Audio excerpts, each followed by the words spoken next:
buli naaba kakunyumize buli abayeekolera balowooza ssente ozijje wa Museveni kati balaba bino balowooza ssente ozijje wa Museveni kyokka kukola bukozi omulimu mugagga.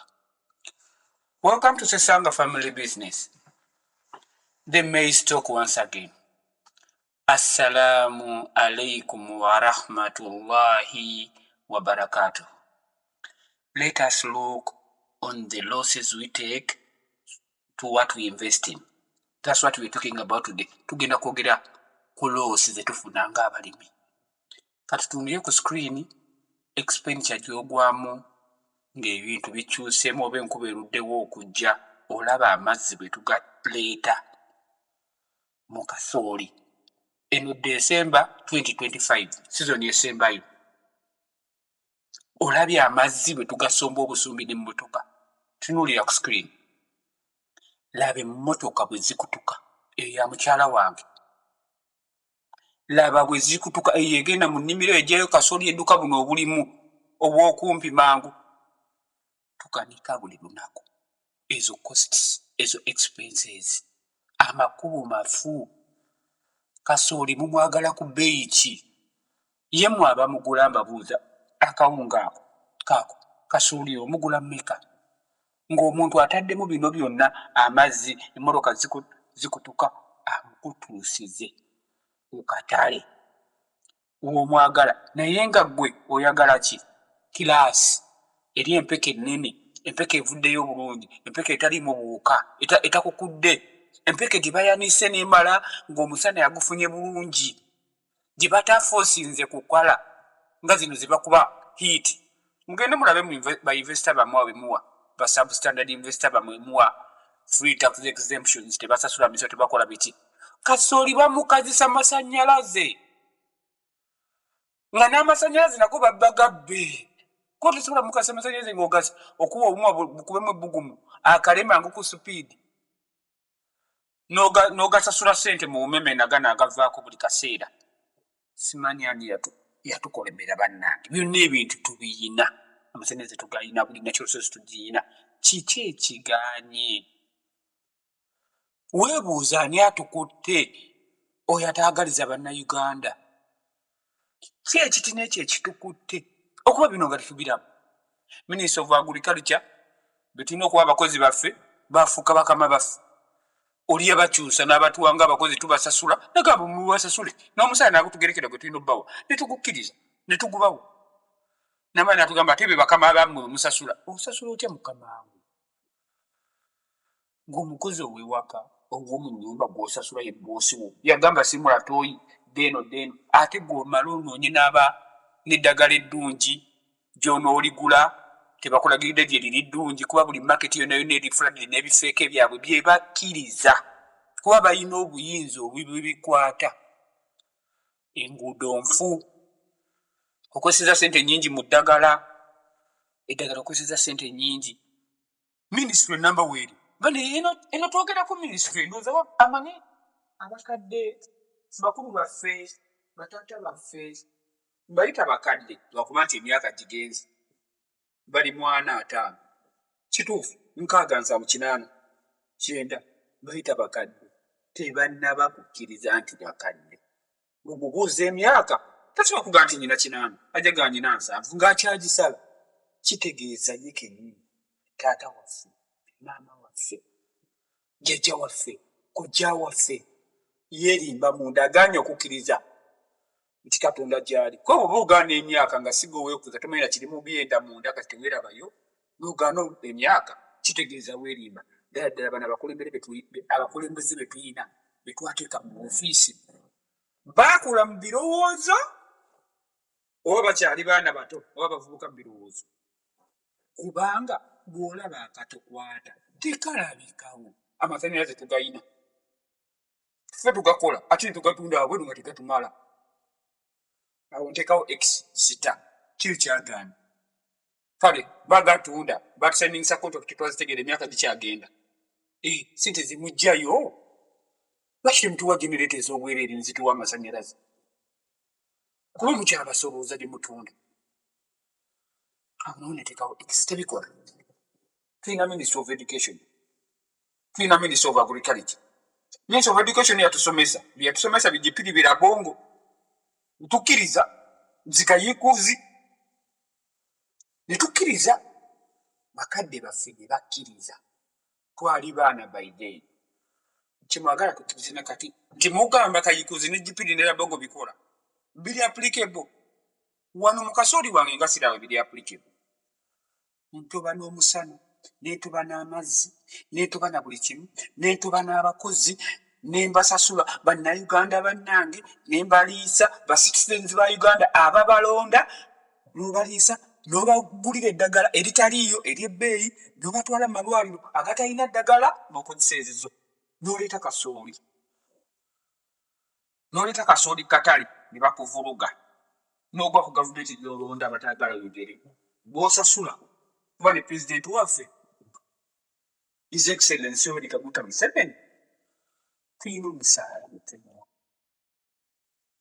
era guli mutono ne biguba mutini gutya mirimu gyakola.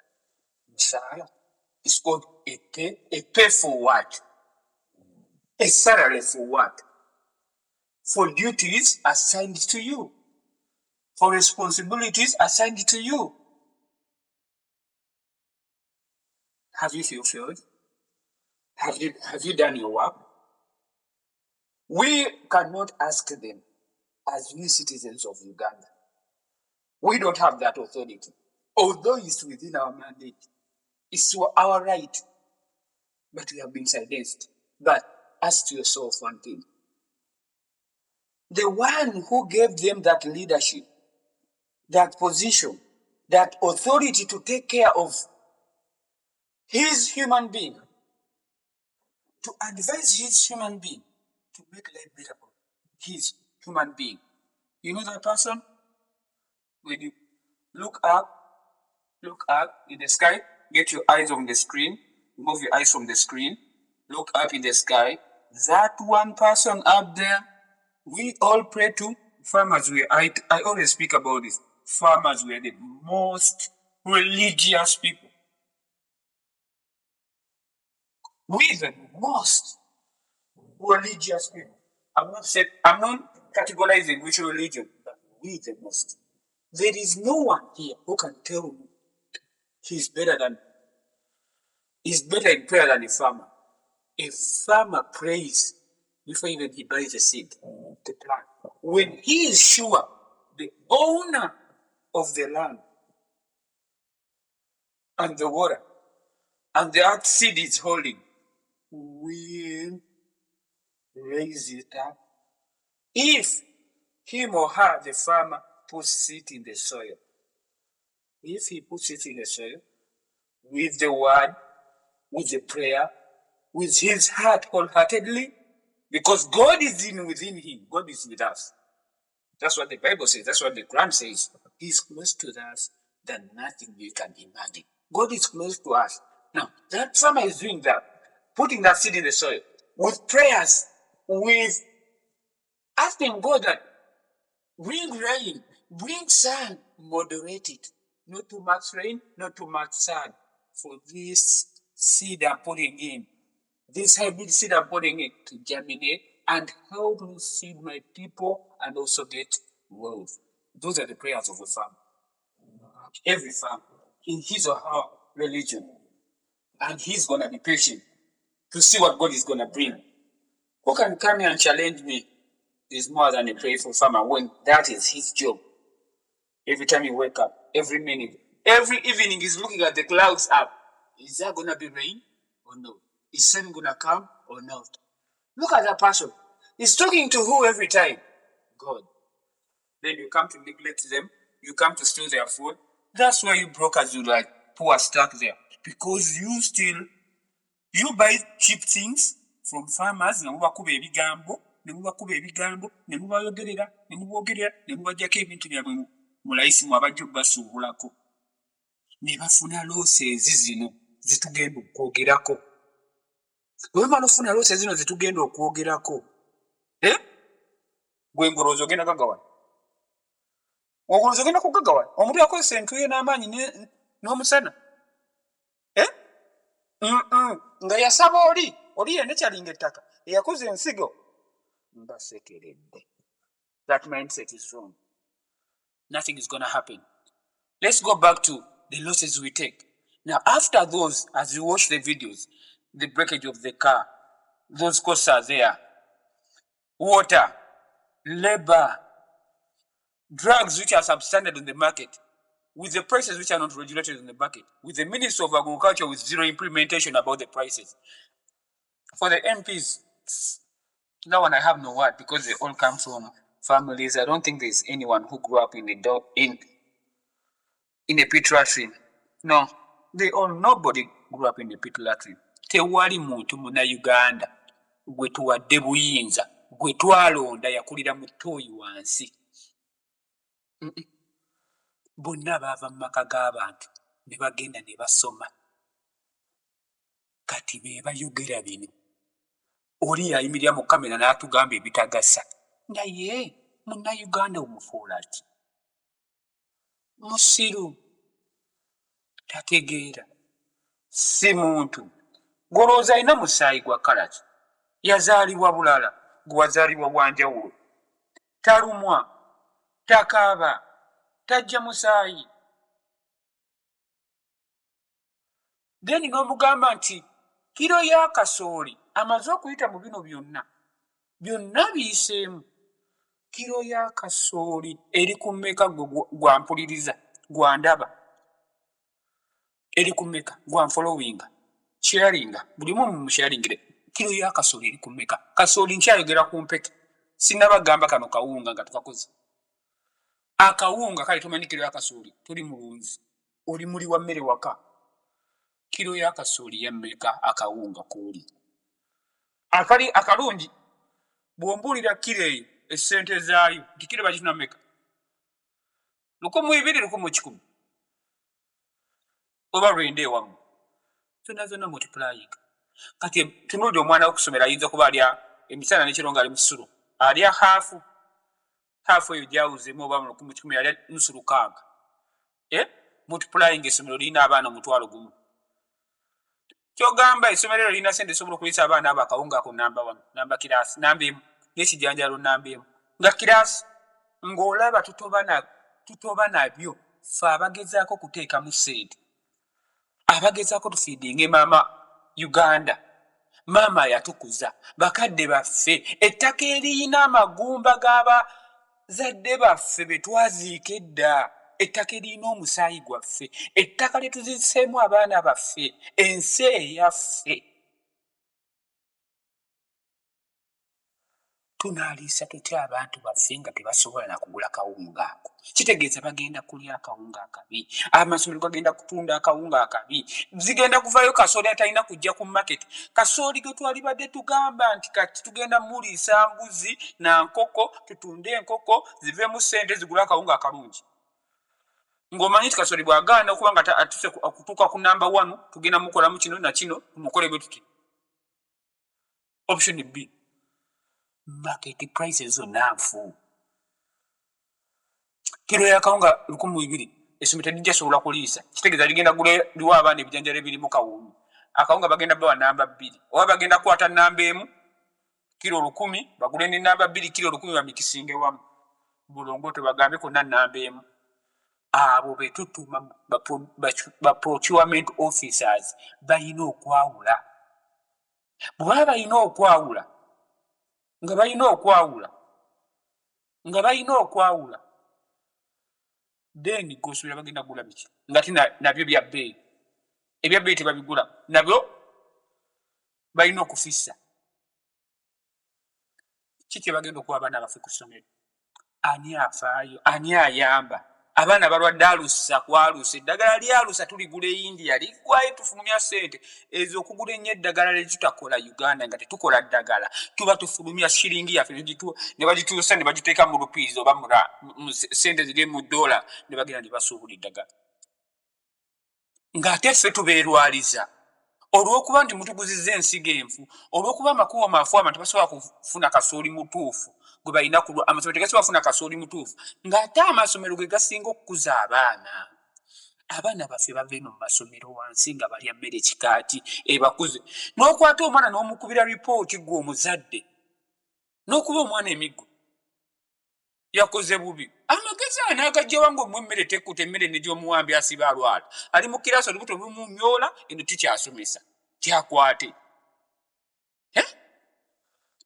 eno bavudde ku breakfast omwana ali mu kusoma bano abaana bali mu kufaatinga ebijanjalo bye balidde ebibi n'akawunga akafi kirasi yonna yonna ekyumi abaana bafudde bali mu kuseka busesi ddala bwe tusobe tukuza generation yaffe evaayo wansi ogwo gwe musingi gwe tutegekera uganda abo baana baffe betuliisa kasooli afaanana atya abato abali ku masomero abo bakadde baffe abaafa n'amagumba g'abakadde baffe ago agali mu ttaka lya uganda bwe batyo bwe baatutegekera bwe baatugamba bwe baatukuza ye bano abakulembeze abatalaba bino twabajjawa baakula ne bakadde baffe ne babalaba ne babeerawo naffe baleka tukire kino bwe tukireka kinaakomawo nga tetukyusizza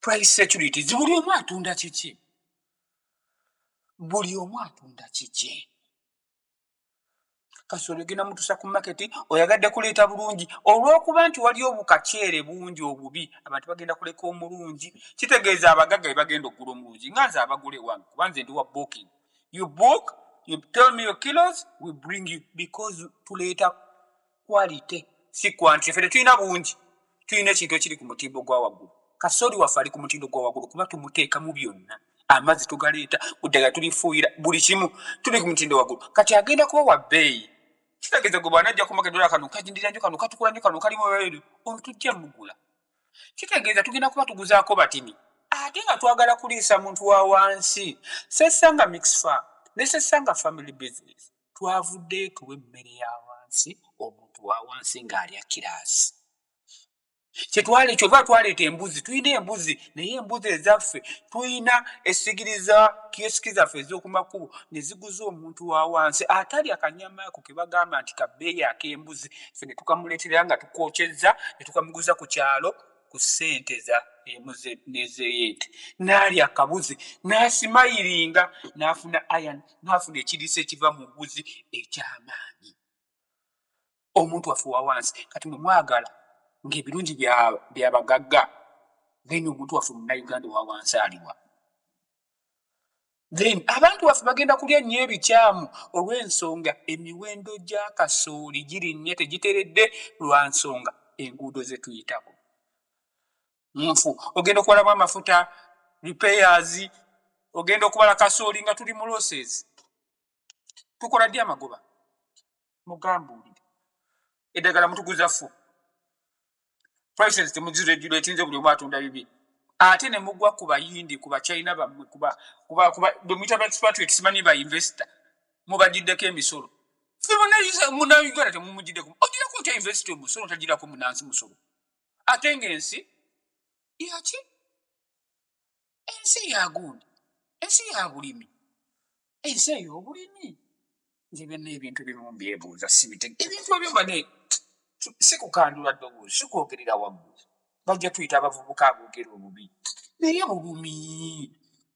bulumi tuwulira obugirita bututta ate nga tukola misana na kiro tutereeza eggwanga lyaffe mu ngeri yonna waliwo abali ku bafutusoja abali ku fulonti waliwo abali ku tibi aboogera waliwo ffe abalimi abagenda obbawa emmere akawunga n'ebijanjala abo abaana boolaba badduke bafutusojazi abasirikale abo bennyini abakuba abakulembeze ate abagenda obbafuga balya kawunga kyogamba ffe bajagamba nti pdf anti omanyi munnayuganda alowoozanga mwana muto naffe tulima n'abadde ne pdf erima ate yayogera biki kati abalimi ba uganda abawansi ffe abanaku abatandika abaagala okukola ekyenjawulo kasooli waffe tumuleke mu sitoowa tulabe oba owa pdf ne prisons gwerima asobola okuliisa uganda yonna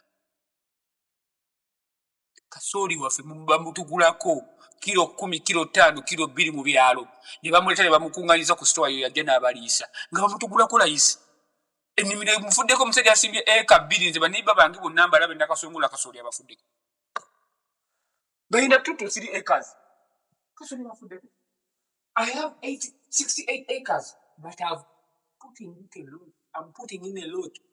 Ngabona bamazi. Pumps ezikuba. Dams zikaze. Kati nga sobi. Nga fuwa mubanga. Nga wembuzi. Nzizaamu mu damu nzijuzi.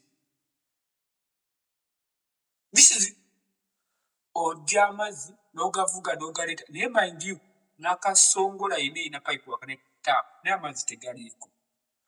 God is true. Pipe bwegali, ebyabagala national water, pipe mwezi mutaka, ne tap ndiina. Nye tegatambula. Oyina LC5, district ya NRM, bukimu kya NRM. Abo bonna ba NRM. Tuli bulungi. Ndi bulungi. Muba NRM. Mubalaalo. Naye n'abalaalo tebalina mazzi bagajja mu bidiba eri wansi mu kugisi. Banywa makyafu abo bolaba. Balina bannibba bantu. N'ente zaabwe bazirisaaga. Bazinywesa. Really? It's happening everywhere. There is no one who is okay. There is no one who is okay. Everybody is crying in his house in pain. But within that pain, within that cry, we have to find a way. We have to go through. We have to move through so that we can feed our people and break the generational curse of not taking care, of not having responsibility. Then we come to these countries abroad, then we say, those people have their country, they did better. What are you doing for yours? Do you think they didn't shed blood for their country? Because they know their good fathers, their ancestors' blood and bones are in that soil. They have to develop it. They have to love their land. What are you doing as Ugandans? What were we told? We are told not to love our country, to call our country poor, to put our country down. Then, who gave birth to us? Are we going to have a different mother? Are we going to have a different mother?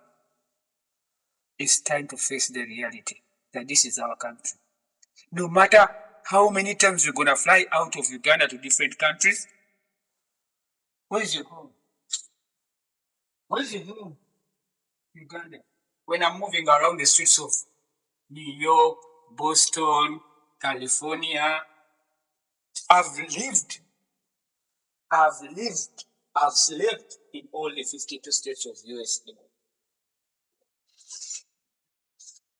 But everywhere you go, people love their places. Where are you coming from? Detroit. Where are you coming from? Boston, Massachusetts. Where are you coming from? Philadelphia. Where are you coming from? California. Where were you born? Minnesota. Where were you born?